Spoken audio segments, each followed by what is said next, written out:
Hi folks, welcome back to the channel. I hope everybody's happy and healthy, doing well, and getting out there to get some exercise. So in this video, I wanted to share with you a quick summary of a very interesting study that I came across and a new technology that we haven't talked about before in this channel for detecting, in this case, whether someone has type 2 diabetes or not, which I hope will be extended to maybe type 1 diabetes as well and pre-diabetes. And so this technology focuses on voice. And the question is that they delve into here and that we're going to talk about is there a difference between the voice properties of people with, in this case, type 2 diabetes and people without diabetes?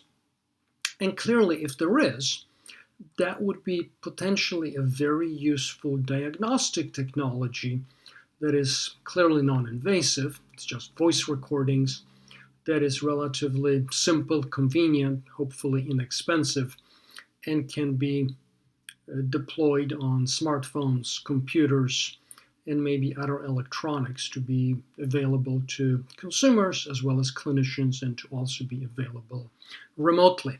So clearly something to be said in favor of evaluating this technology and its potential. So in this specific study, they looked at 267 participants. They recorded 18,000 voice recordings. And then, as you would expect, they used machine learning to develop algorithms. They realized that they needed different algorithms for males and females, so they did that. They developed two different algorithms to get the job done, and we're going to look at the results of those, which are actually quite encouraging. They're not perfect.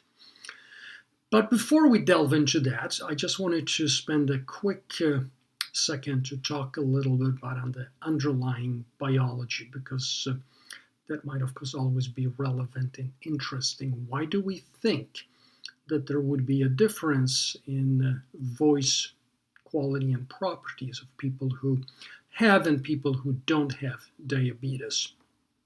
And there are two strands here. The first one is that glucose concentration might impact the elastic properties of vocal cords, and for that reason, obviously change our acoustic properties, I guess it's what it would be called. The other one is that long-term elevated glucose can cause damage to both nerves and muscle fibers, including those that impact our voice and vocal cords and whatnot. And so that's really the basis here. And so, as I said, they developed two models, two predictive models, because they did come to the conclusion, looking at the data and looking at the analysis, that there are gender-specific differences that have to be reflected in the models. And as we look at the models, we will see that the predictive abilities of the model are slightly different between the male and female models, which I guess is related to that.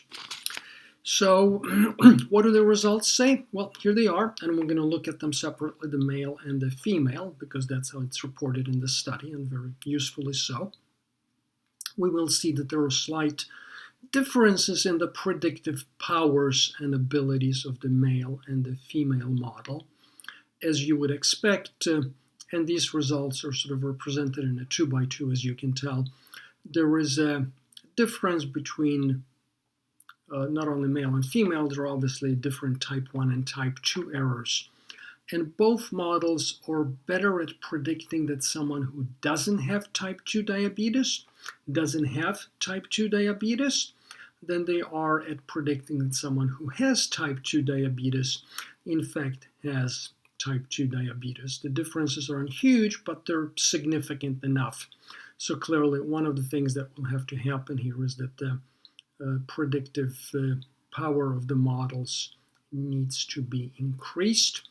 The other thing that I would obviously like to see is have this tested on type 1 diabetes, people with type 1 diabetes, and maybe even people with pre-diabetes, to see if it's possible to detect differences there.